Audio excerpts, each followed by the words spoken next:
Hi and welcome everyone. This is Swab and this is a demo video for vRO's Operations Manager or Auto Remediation on an AC environment. So let me start with the configuration here. So we have configured an outbound notification with the help of a custom REST plugin, which would talk to the vCenter orchestrator. This is the orchestrator IP here. Once this is done, we'll configure a notification for this alerts that we have in vRO's orchestrator. For this example, we have create notification for this 4 different kind of alerts that we see in the vRO's Operations Manager.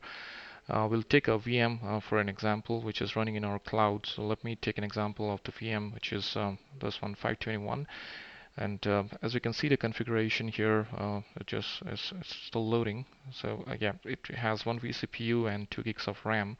The same VM running in the vCenter is 1 vCPU and 2 gigs of RAM. So I've created some sudo workloads in that particular VM, and I would expect to see an alarm or an alert created in the vRO's Operations Manager as well as in the vCenter server. So let me navigate to the VM and see if I see those alerts there.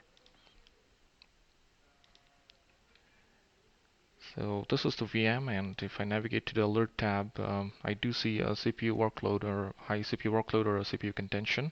So I'm expecting to see the workflow triggered in the vRO's orchestrator. So let's have a look. So this is the orchestrator that we have, and I do see a workflow being triggered here. Let me go to the automation, vRO's automation, and I see that the CPU reconfiguration is still not done, so we'll wait for a minute for it to start. So this is the VM, and vRO's automation, as we can see, it is reconfiguring, and it's already increased the CPU to 2 gigs.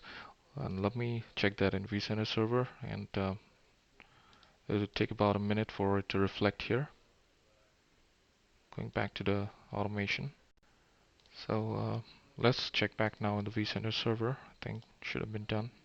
Yeah, so with 2 vCPU and 2 memory now, so 2 gigs of memory. So this is an example of auto remediation. We can kick in workflows for pretty much any task that we do in a vCenter server or any EMC Unisphere for storage. So yeah, thanks for watching, and if you have any questions, please, I'll post this video in the inside EMC, and we can have the questions coming in there, and I can answer those. Thanks everyone for watching. Thank you.